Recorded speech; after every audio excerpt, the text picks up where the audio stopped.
Hey everybody, how we doing?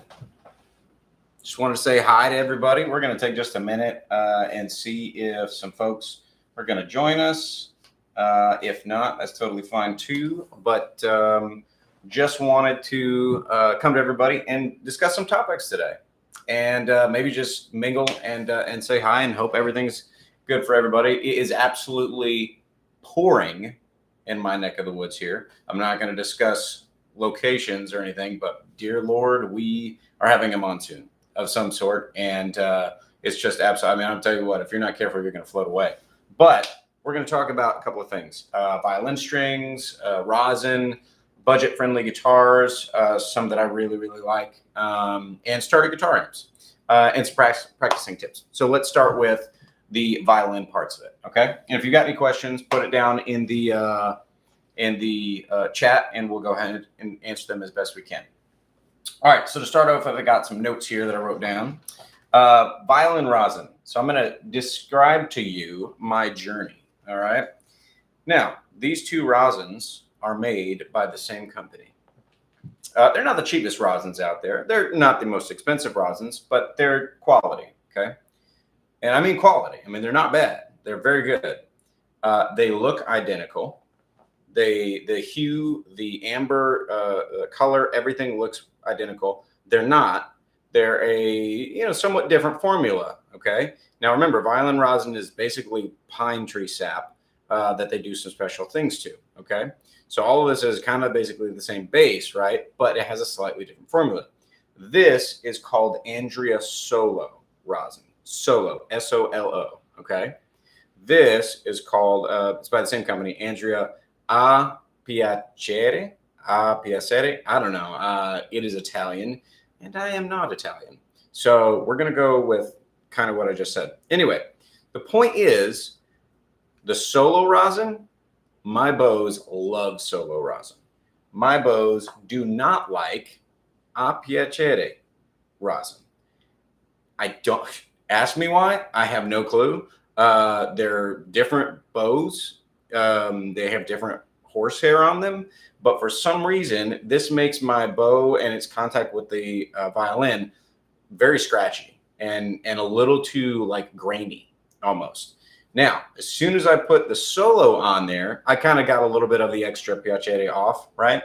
And I put the Solo on my bow, night and day difference for me. This is my jam. This is my jam. This is the stuff that I love to use. And look, this is probably good for somebody else's violin or somebody else's bow. I absolutely would not write this off. Okay. The A Piacere, I wouldn't do that. I wouldn't write it off. I'd try it. But I tell you, for my equipment and for my money, this Solo is fantastic. Now, I have to also say that they changed their names to Cremona in Italy. No, I'm sorry. No, Cremona in America. And that's Cremona in America, CremonaInAmerica.com.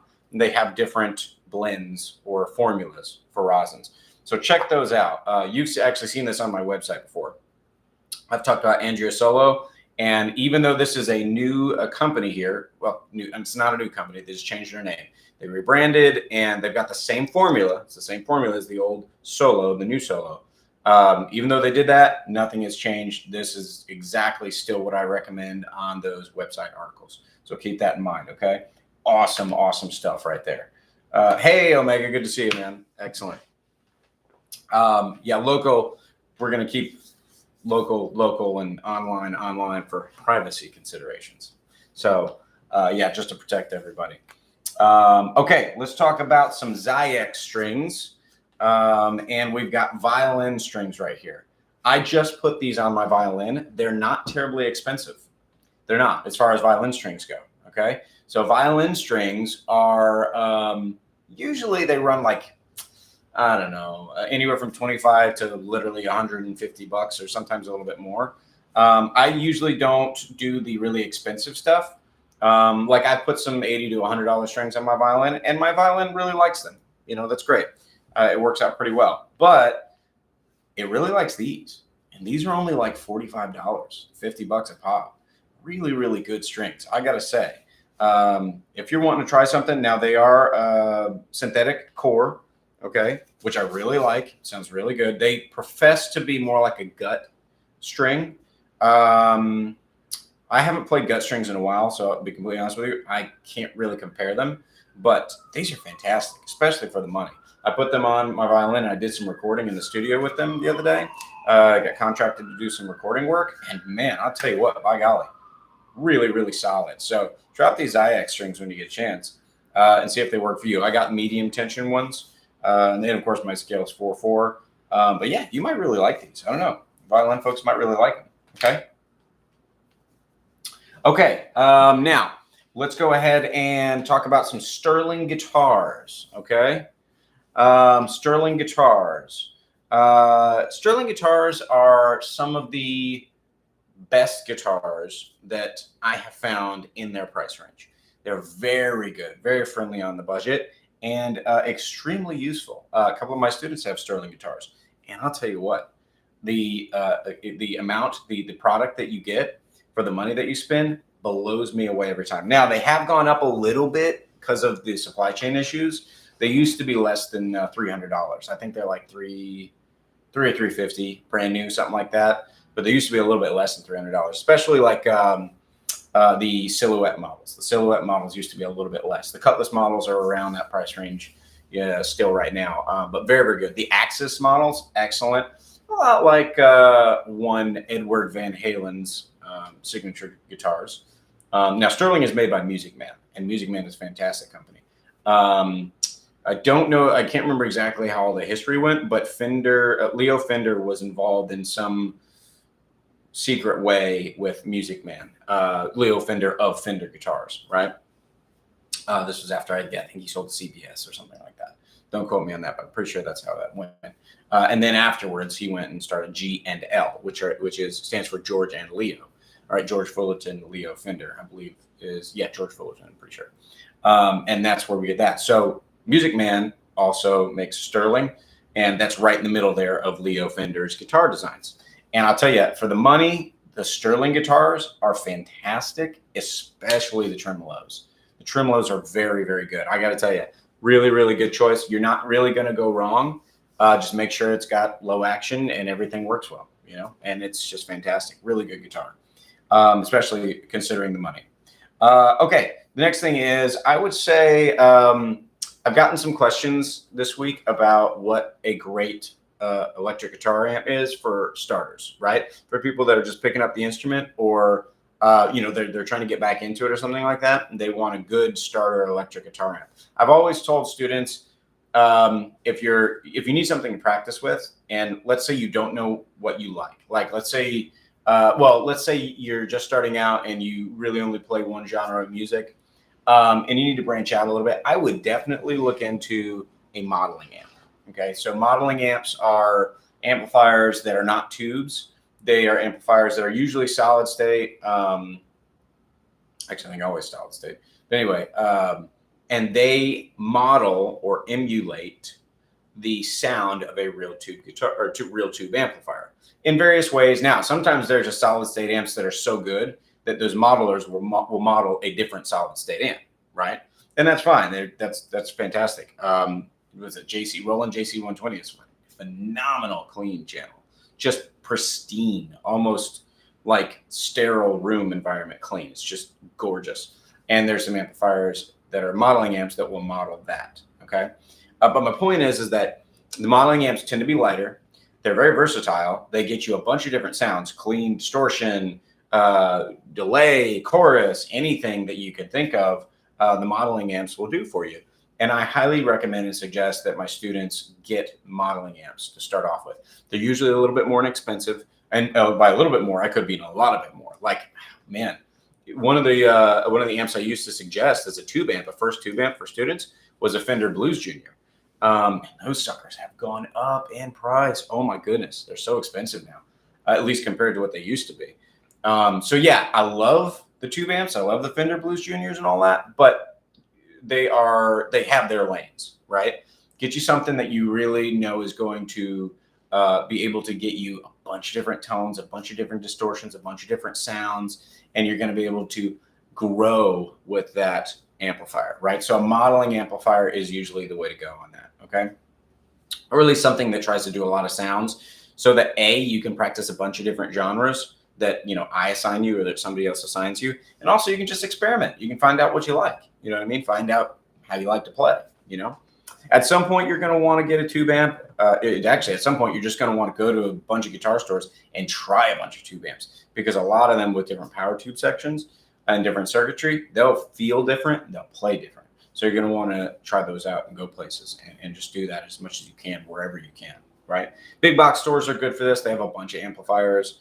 Some of them are hybrid. They have solid state and tubes, a bunch of different cool things that you can get into.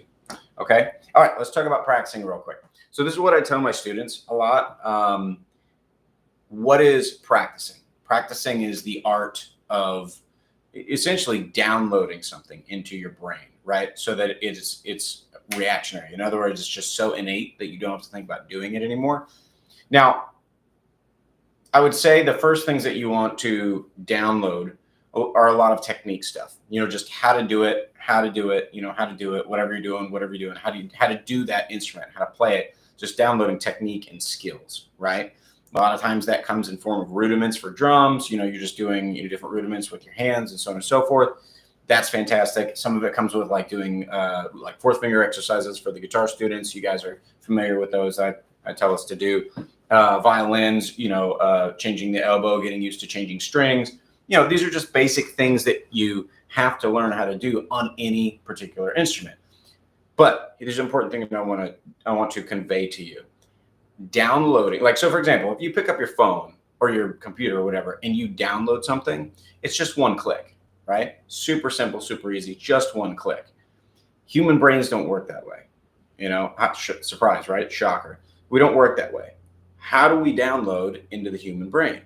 You have to do repetitions over and over and over and over and over and over again. That's where the downloading comes from. Okay.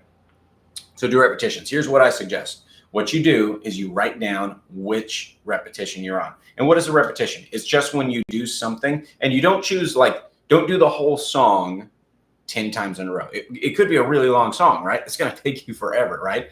Do it line by line. And it still might take a while, but the brain remembers shorter things better than it remembers very long things. You're going to forget a bunch of stuff if you do it from beginning to end and the song is 3 pages, right? Okay, maybe the song's only 2 lines. Then maybe you can do the whole song then and practice it over and over again. Yeah, that's legitimate, right? But my suggestion is to take it line by line, repeat the line, right? Because usually there's maybe 4 to 8 measures in a line, usually. That's a pretty good size. Now, even if that's too long for you, cut it down. Cut the line in half, right? And just do first half of the line, second half of the line, and repeat first half 5 times, second half 5 times. Let's talk about that. How many times should I do it? Generally speaking, I tell students minimum of 5 times. Minimum of 5 times, okay? Better results are going to come from 10, 15, and 20. Now, you may not have a lot of time to do that, all right? And that's fine too. That's okay. Do what you can. I always tell students no less than 20 minutes, 5 days a week, if you can get it, okay? No less than 20 minutes though, because that's to me kind of the lowest amount of time that it's going to be there that we need to make sure that we download, to make sure that we get something out of what we just did, what we just practiced, okay? 25 is better, 30 is great, especially if you're kind of a beginner, you're starting out, even intermediate, 30 minutes is good to start off with. Get to intermediate though, you got a lot more material to work on, got a lot more technique stuff to do, okay? So now you're looking at 30 minutes to an hour that you're gonna wanna practice. A lot of it is repetition, some of it's memorization stuff, some of it's working on things. Just keep rolling with that and you'll get where you wanna be. Okay, now, but again, I can't stress this enough. The most important thing, aside from 20 minutes minimum, is number of days per week, okay? Make sure that you are practicing for, I really would like 4 to 5 days a week, right? 4 to 5 days. If you can get that, that's where you're going to see consistent gains every week. Okay. Consistent gains every week, 4 to 5 days. Okay. Take 2 days off. There's nothing wrong with that. That's fine. Maybe just plan which days you take off, right? And then move forward from there. That's how we download stuff into the brain. Okay. That's how we download into the brain. All right. Okay. So, yeah, we're not going to spend too much more time here. Okay. And this is just an example of practicing, talking about amps, talking about guitars, guitar, violin strings, right, so on and so forth. If you got any questions, leave them in the comments section. I'll be happy to answer them. If this is helping you and you like what we do, hit that like button, hit that subscribe button, and go ahead and visit us at www.musiclesson.com.